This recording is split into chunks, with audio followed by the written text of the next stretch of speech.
Are you cooking fine dishes at home? While your plating always looks average at the best? You put in all the effort to cook something delicious, but when it comes to final presentation, it just doesn't look like it belongs into fine restaurant. In this video, I will explain what's probably holding you back, and most importantly, how you can fix it. We all love elegant, clean plating. There is something magical about a beautifully presented dish. It's the kind of the thing that makes you stop, admire, and almost hesitate to take the first bite. And in the age of social media, a beautiful dish isn't just nice to have, it becomes essential. For restaurants, a stunning dish is like an advertisement on the plate. And even for home cooks who share their creation online, it's a way to show their creativity and passion. But here is the thing. Making fine dining dishes that look stunning is not as easy as it seems. It's not just about putting food on the plate in an artistic way. It's a process that took me over the decade of working in top restaurants alongside incredible chefs to truly understand. Let's start with the biggest misunderstanding most home cooks have. There is a difference between plating skills and the ability to create beautiful dishes. Plating skills are what you use in the final moment, how you position the food on the plate.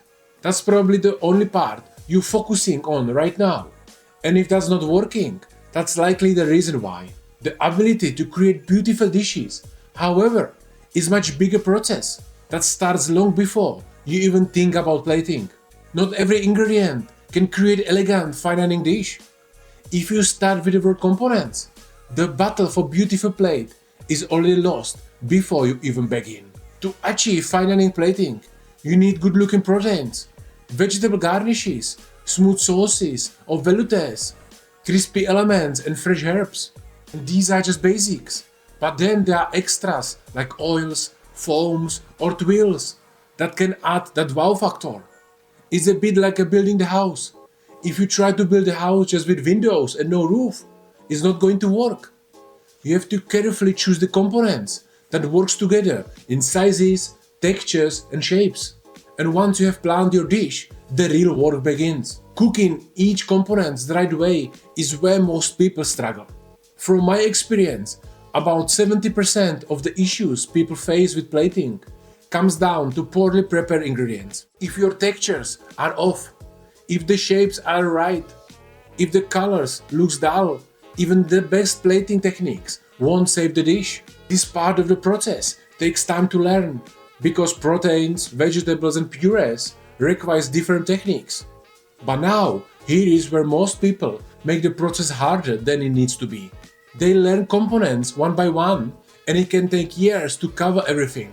What I do with my students is to speed things up with teaching them in the groups. For example, instead of learning how to make cauliflower puree with curry and then parsnip puree with chili, I teach them how to make white purees in general. This way, they master the techniques that applies to dozens of variations. By learning smarter, not harder, you can save years on trial and errors and get creative much faster. Once your dish is cooked and ready, platings become the easy part if you have done everything right up to this point. You just have to learn a few basic skills, how to position things, how to work with puree, how much component to use, or how to work with herbs. And you can make dishes like from Michelin star restaurants at home every time. Plating skills alone are actually easy to learn with the right teacher. The problem is, most people approach plating by trying to copy pictures of fancy dishes they find online. They pick something that looks stunning and they try to replicate it. But if your goal is to develop your own style and be truly creative, that approach just doesn't work. You need to cook something on your own, get feedback, and repeat the process until you improve. When I learned plating, great chefs gave me feedback on my dishes, explaining what was wrong, why, and how to improve it. That's exactly how I teach my students today. With this approach, most of my students can plate like a professional chef within a few months. The key is learning plating as a part of the entire process, not as a standalone skill. Yes, it's difficult, I have never said it's easy process, and that's why most home cooks struggle to make their dishes look truly amazing.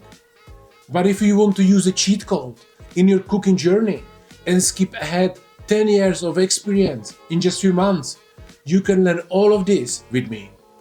Apply on my website for my personal coaching, and we will create a plan tailored to your goals and schedule. I hope this video has given you a clear understanding of what it takes to create stunning dishes every time. If you have any questions, feel free to reach out to me on my Instagram. I'm always happy to share a few tips. That's all from me today, and I see you next time.